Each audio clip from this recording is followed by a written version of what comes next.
নমস্কার বন্ধুরা, কেমন আছো সবাই? ভালো আছো তো? নবমিতার রান্নাঘরে তোমাদেরকে স্বাগত। আজকে তোমাদের জন্য যে রেসিপিটা নিয়ে এসেছি সেটা হচ্ছে প্রসিদ্ধ একটি মিষ্টির রেসিপি। সেটার নাম হচ্ছে প্যাড়া। যেমন তোমার দেওঘর, বেনারস বা মথুরা বিভিন্ন জায়গাকার যে নামকরা মিষ্টিটা, মানে আমরা ধরো যে কোনো মন্দিরে যখন পুজো দিতে যাই তখন তো সেখানেও আমাদের ওই প্যাড়া মিষ্টি দেওয়া হয়। সেই আর কি প্যাড়াটা আমি বানাবার চেষ্টা করেছি। বাড়িতে যখন আমি বানিয়েছি খুব ভালোই খেতে হয়েছে, সবাই খুব ভালো বলেছে।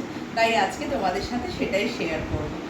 আর তোমাদের যদি ভালো লাগে তাহলে একটা লাইক, একটা কমেন্ট আর একটা সাবস্ক্রাইব করে দিও। তোমাদের সাবস্ক্রিপশনটা তো আমার জন্য খুব জরুরি, তাই না? তাই প্লিজ প্লিজ একটা সাবস্ক্রাইব করো। আর চলো এসো দেখি আমি রেসিপিটা কিভাবে বানাই। আজকে তোমাদের যে রেসিপিটা দেখাচ্ছি সেটা তো শুনলে, আমি বানাবো হচ্ছে প্যাঁড়া। মানে এটা হচ্ছে প্যাঁড়া মিষ্টি, যেটা আমাদের মানে বাঙালিদের প্রচলিত আছে যে দেওঘরের প্যাঁড়া বা আমরা বেনারসের প্যাঁড়া, সেই জাতীয়ই আর কি প্যাঁড়া মিষ্টি। তার জন্য না আমি আলাদা করে ইনগ্রিডিয়েন্টসগুলো দেখাইনি। এখানে আমি কড়াইয়ে 1 লিটার দুধকে জাস্ট বসিয়ে নিয়েছি, বসিয়ে গাঢ় করে নেব। দেখবে তোমরা কতটা গাঢ় আমি করি এটা। আর আমি পাশে গ্যাস জ্বালিয়ে চিনির ক্যারামেল তৈরি করে নেব। দেখো প্যানটা একটু গরম হোক, তার মধ্যে আমি দেব হচ্ছে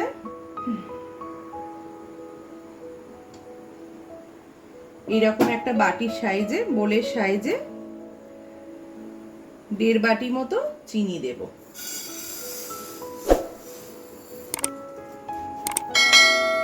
বাটি দিলাম।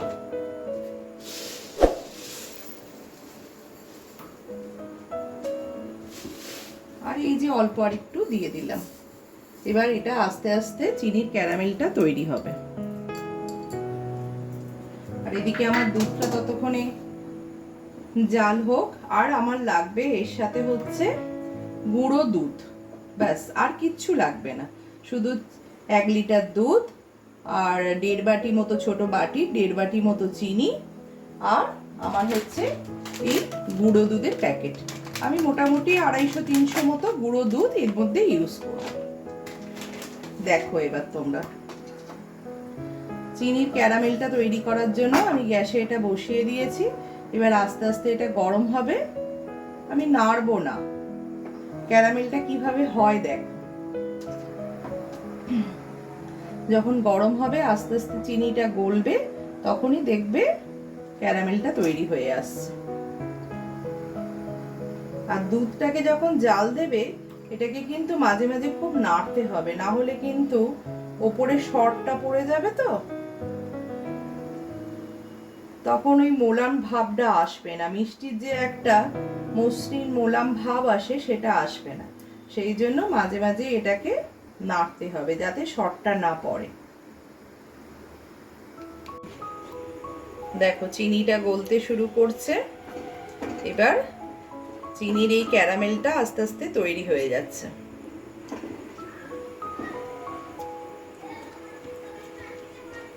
ক্যারামেলের কিন্তু দুরকম কালার হয়, একটা ডিপ একটা হালকা। তোমরা ধরো যদি এই চিনিটা গলে যাওয়ার পর নামিয়ে নাও তাহলে কিন্তু রংটা হালকা হয়ে যাবে। কিন্তু আমার যেহেতু প্যারার রং একটু লাল হয়, তো তাই আমাকে এটাকে বেশ একটু ডিপ রঙে তৈরি করতে হবে।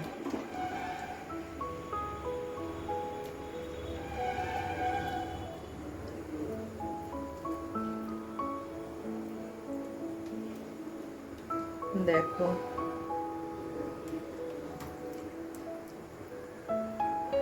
এই যে ক্যারামেলটা কিন্তু আমার হালকা হয়ে তৈরি হয়ে এসছে। এবার এটাকে আমি ডিপ রং করব।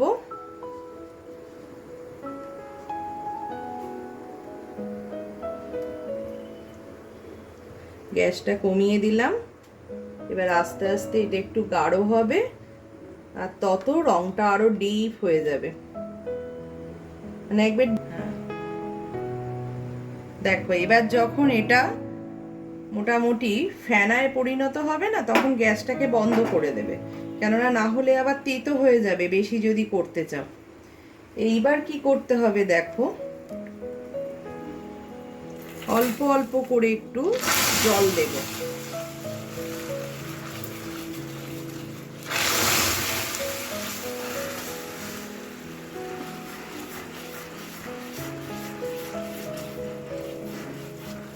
এইবার কি করব, আস্তে আস্তে দুধের মধ্যে একটু একটু করে মেশাবো।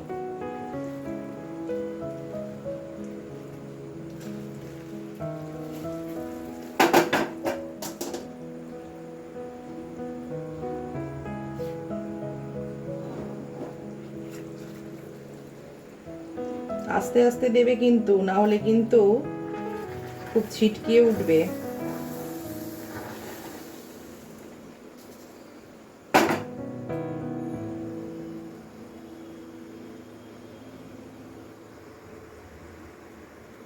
দেখেছো দুধের রংটা কিরকম আস্তে লাল হয়ে যাচ্ছে।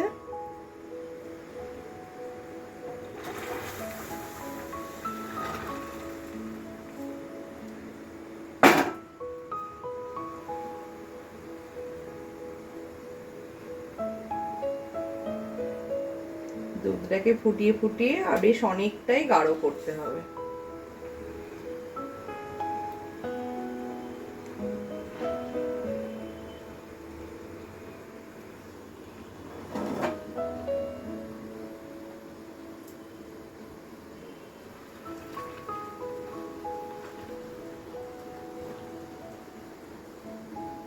পুরোটাই মিশিয়ে দিলাম।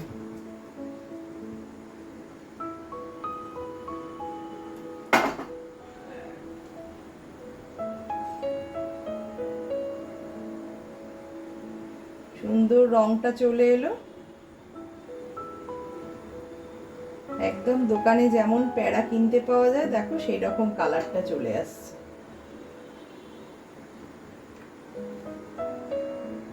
এবার তারপর ঠিক আছে, দেখো দুধটা জাল হতে হতে ঘন হয়েছে। আমি 200 গ্রাম মতো আমুলিয়ার প্যাকেট নিয়েছি। এবার এর মধ্যে আস্তে আস্তে আমি মেশাতে থাকবো।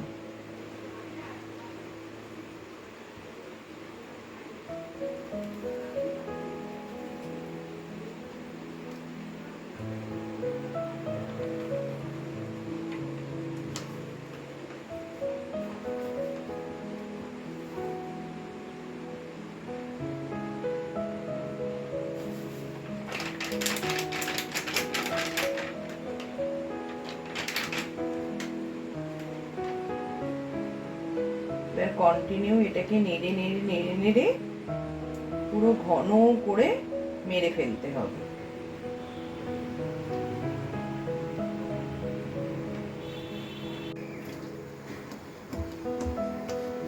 দেখো এটাকে নেড়ে নেড়ে একদম ঘন হয়ে আসছে। এবার এর মধ্যে আমি মেশাবো হচ্ছে 2 চামচ গাওয়া ঘি, 1 চামচ দিলাম আর অল্প একটু দিলাম।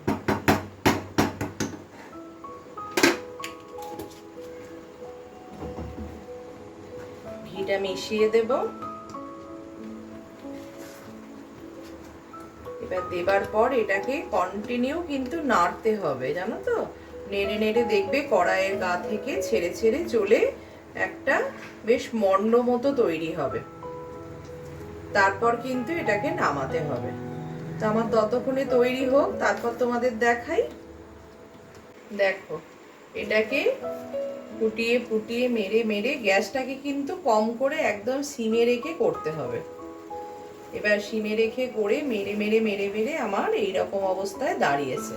এবার আমি তখন 2 চামচ মতো ঘি দিয়েছিলাম, এখন আবার 1 চামচ মতো দিয়ে আমি জাস্ট এটাকে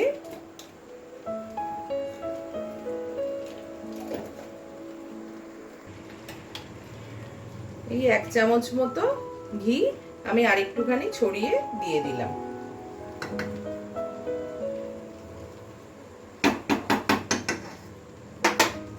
বাস দিয়ে এবার দেখো এটাকে মিশিয়ে দেব ঘিটাকে।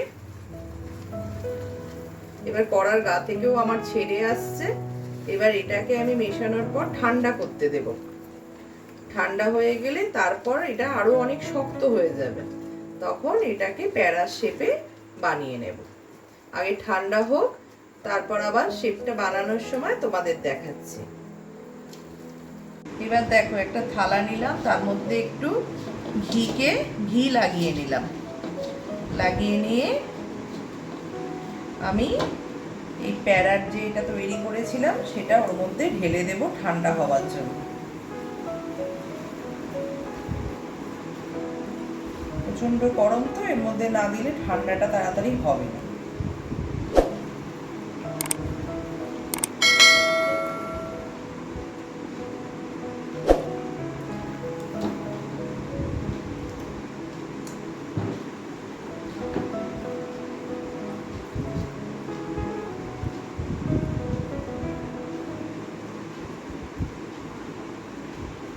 এটা ততক্ষণে ঠান্ডা হোক, তারপর শেপটা করার সময় দেখবে।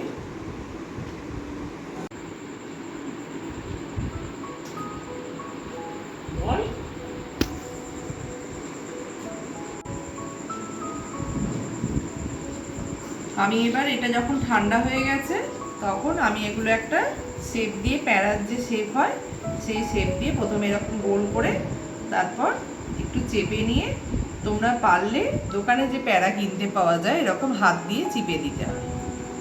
এইভাবে শেপটা তৈরি করে নেব। এইভাবে আমি সবকটাকে বানিয়ে নেব। দেখো, এরকম গোল করে নিলাম, নিয়ে হাত দিয়ে একটু চিপে দিলাম, দিয়ে এবার এইখানটা একটু এরকম চেপে দিলাম, দিয়ে এই যে দেখো, আমি প্যারাগুলোকে শেপ দিয়ে তৈরি করে নিয়েছি সবকটা, আর ওপরে একটু কাজু বাদাম দিয়ে গার্নিশ করে নিয়েছি। দেখো, একদম প্যারার মতনই দোকানের মতো দেখতে লাগছে না? আর খেতেও কিন্তু খুব সুন্দর হয়, একদম ভালো দোকানের মতো খেতে হবে। কিন্তু তোমরা বানিয়ে খেও, আর খেয়ে আমাকে কিন্তু কমেন্ট করে প্লিজ তোমরা জানিও। আর আমার ভিডিওগুলো ভালো লাগলে লাইক কমেন্টের সাথে সাবস্ক্রাইবটা করো। তোমাদের সাবস্ক্রিপশানটা তো আমার জন্য খুব জরুরি, বলো?